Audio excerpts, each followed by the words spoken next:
और अब खबरें तफसील से। महाराष्ट्र कांग्रेस के सदर नाना पटोले ने मरकजी हुकूमत को निशाना बनाते हुए कहा है कि मरकजी हुकूमत सब्सिडी के मामले में महाराष्ट्र के कारोबारियों और सनतकारों के साथ इंसाफ नहीं कर रही है।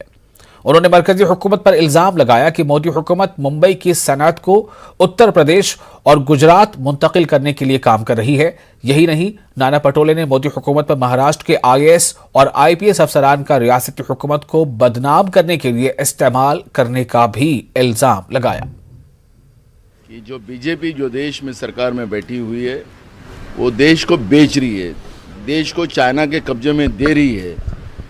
और ऐसे समय में जो भी स्टेट दल हो, राज्य के दल हो, उनके नेताओं ने बेचने वालों के साथ रहना है कि देश को बचाने वाले के साथ रहना है, ये उन्हें डिसाइड करना है कि पूरे देश में उद्योग आना चाहिए। और उसके लिए केंद्र सरकार बड़े पैमाने में सब्सिडी उद्योगों के लिए देती है। और केंद्र सरकार इस तरह की महाराष्ट्र से, अगर महाराष्ट्र महाविकास आघाड़ी की यह सरकार है और यहाँ के उद्योग गुजरात और उत्तर प्रदेश में जाए, इस तरह की भूमिका लेकर अगर काम करती है तो ये संवैधानिक व्यवस्था के लिए सबसे बड़ा धोखा है। भूमिका स्पष्ट है कि हमारे राज्य के आईएएस और आईपीएस अधिकारी की केंद्र सरकार उनका कोई कमजोरी का फ़ायदा लेकर उनका उपयोग महाराष्ट्र को बदनाम करने के लिए कर रही है और उनके इशारे पे आईएएस और आईपीएस अधिकारी काम कर रहे हैं, यह अब स्पष्ट हो चुका है। मौसम में अचानक तब्दीली के बायस महाराष्ट्र में पारा नीचे चला गया है। शदीद सर्दी और बेमौसम बारिश के दौरान शिरडी में सड़क के किनारे 2 अफराद की लाशें मिली हैं। पुलिस के मुताबिक गुज़िश्ता 2 दिनों से शिरडी में अचानक सर्दी में इजाफा हो गया, जिसकी वजह से इन 2 अफराद की मौत वाक़ई हुई है। लाशों को पोस्टमार्टम के लिए रवाना किया गया है। इन 2 महलूकीन में से एक की शनाख्त हो गई है। शनाख्तशुदा महलूक की लाश पोस्टमार्टम के बाद लवाहिकीन के हवाले कर दी जाएगी।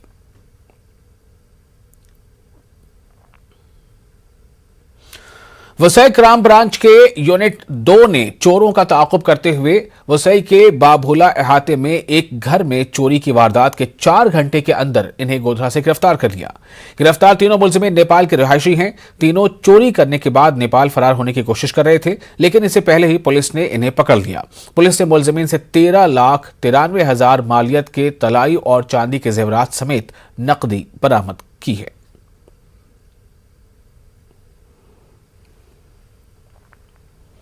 रियासती हुकूमत महाराष्ट्र में state road transport corporation ST मुलाजमीन के हड़ताली मुलाजमीन के खिलाफ बरतरफी की कार्रवाई कर रही है। ऐसे में नांदेड़ में एहतजाज के शरीक दिलीप विठल राव वीर नाम एसटी कंडक्टर की दिल का दौरा पड़ने से मौत हो गई। मुजाहिरीन ने महलूक की लाश को एहतजाजी मुजाहरे के मकाम पर रखकर विठल वीर की मौत के लिए रियासती हुकूमत को जिम्मेदार करार दिया है। उन्होंने रियासत के वजीर अनिल परब के खिलाफ कत्ल का मुकदमा दर्ज करने और महलूक की पसमानदगान को 50 लाख रुपए की माली मदद और घर के किसी एक फर्द को एसटी महकमे में मुलाजमत देने का मुतालबा किया। तो उनका मानसिक तनाव से अभी जो सम चल रहा है, सम बोले तो हमारा जो 43 हमारे भाइयाँ जो ड्राइवर कंडक्टर जो भी कर्मचारी ये जो मानसिक तनाव से जो शहीद हुए, निधन हुए, वो बारे में अभी एसटी प्रशासन हमारे एसटी कर्मचारियों के ऊपर निलंबन का, सस्पेंड का, सेवा समाप्ति, डिसमिस का ये कार्रवाई चालू करे। इस कार्रवाई से हमारे तमाम इस महाराष्ट्र के पूरा तमाम एसटी कर्मचारी जो है वो तनाव में है। तनाव में होके अभी तक 46 लोग शहीद हुए, ऐसा निधन हुआ। तो हमारे सहकारी मित्र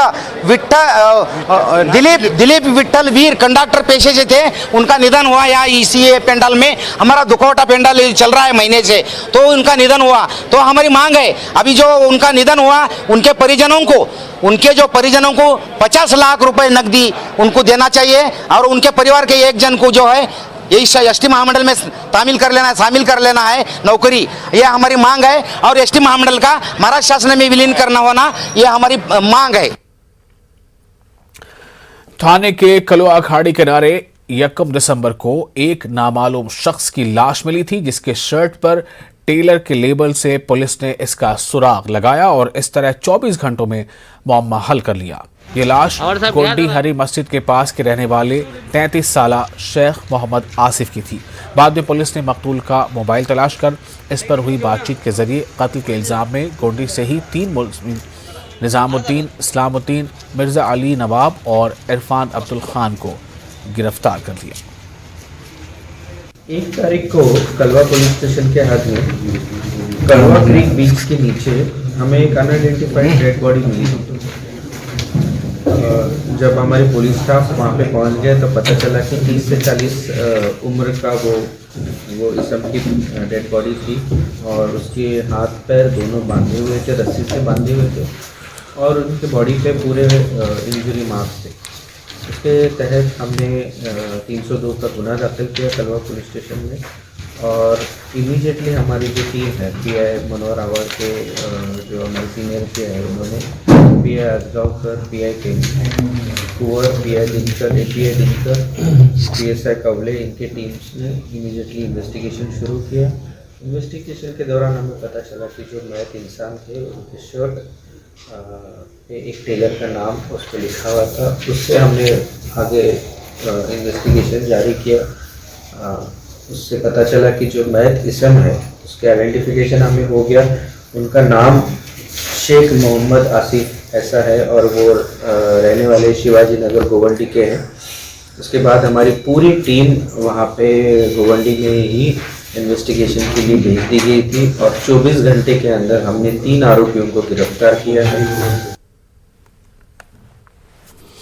औरंगाबाद में आलमी यौम माजूरीन के मौके पर कांग्रेस की जानिब से माजूरों का इस्तकबाल किया गया। इनके मसाइल पर गौर व खौज किया गया और माजूर अफराद के हुकूक के लिए जद्दोजहद करने का अज़्म किया गया। इस प्रोग्राम में कांग्रेस के लीडरान मौजूद रहे। जी, हमारा महानगर पालिका में एक इशू ऐसा है कि 3,500 लोगों की जो है तो नाम नोंदनीमा हो चुकी है, लेकिन अभी तक जो है तो विकलांगों को कुछ 800 या 900 लोगों को पैसा मिला है, लेकिन बाकी लोगों को नहीं मिला। लेकिन वो चक्कर पे चक्कर मारते हैं। महानगर पालिका में निधि आगे पली है, लेकिन वो निधि का उपयोग महानगर पालिका विकलांगों के लिए नहीं करती। कलेक्टर ऑफिस के अंदर जो है तो हमारी दिव्यांग अंत्योदय योजना का बोल के एक GR आया हुआ है 2013 में, तो उसको उन्होंने 2019 में अमलबजावनी करे। अमलबजावनी करने के बाद उन्होंने कई लोगों को अंत्योदय के कार्ड भी दिए। कार्ड देने के बाद उसको PHH में करे, तो उसके भी हमने कल्याणकारी साहब से मांग रखी है कि हमको अंत्योदय होना PHH। आज आलमी यौम माजूर पूरी दुनिया मना रही है। मालेगांव शहर में आज के दिन की हालत कुछ अलग है। मालेगांव शहर में अब तक कॉरपोरेशन या जिला इंतजामिया की जानिब से ये सर्वे नहीं कराया गया है कि शहर में कितने माजूर मौजूद हैं। दिमागी माजूर या जिस्मानी माजूर बच्चे मौजूद होने के बावजूद इन बच्चों के लिए एक भी सरकारी स्कूल नहीं है।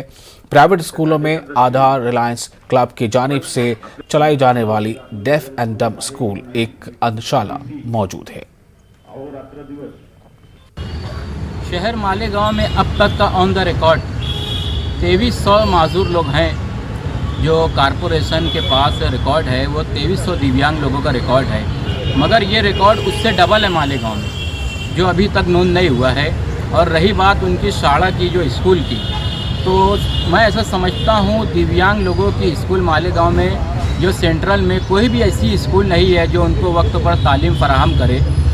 यहाँ पर हुकूमत भी तवज्जो देती नहीं है इनकी पढ़ाई के ऊपर। इस ज़िमन में दिव्यांग एजुकेशन एंड वेलफेयर सोसाइटी की जानिब से कोशिश जारी है, मगर अब तक की हमें कोई खास सफलता हासिल नहीं हुई है स्कूल के मामले में। उनके लिए शासन ने अलग से स्कूल होना चाहिए।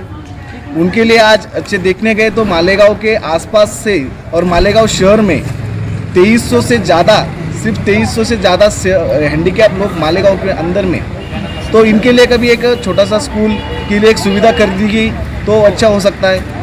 और जो डिसेबिलिटी है, जो मतिमंद रहता है, उनके घर वालों की कंडीशन देखे तो वो डिसेबिलिटी खुद कुछ कर नहीं सकता है। उसकी तकलीफ देख नहीं सकते अपन।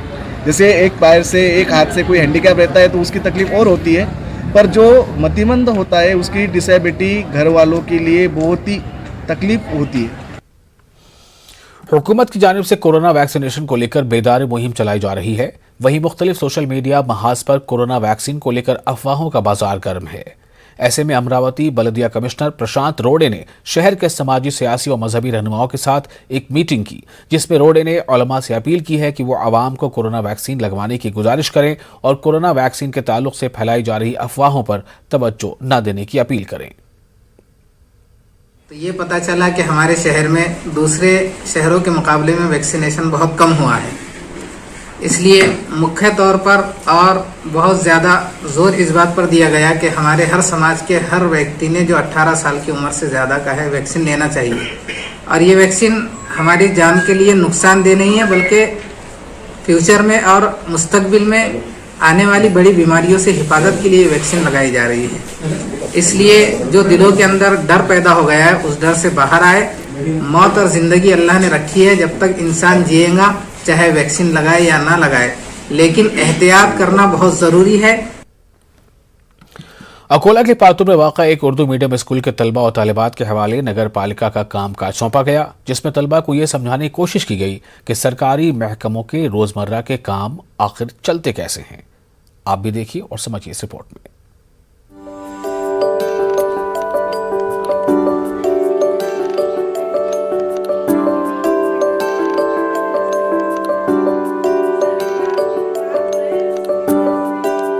किसी भी इल्म या मौजू को अच्छी तरह समझने के लिए थ्योरी के साथ साथ प्रैक्टिकल की भी अहमियत बहुत ज़्यादा होती है। ताहम जब बात यूपीएससी और एमपीएससी जैसे मुकाबला जाती इम्तिहानात की तैयारी की हो तो बहुत कम तलबा थ्योरी के साथ प्रैक्टिकल भी कर पाते हैं, लेकिन अकोला के पातूर में एक उर्दू स्कूल ने ये मुमकिन कर दिखाया है।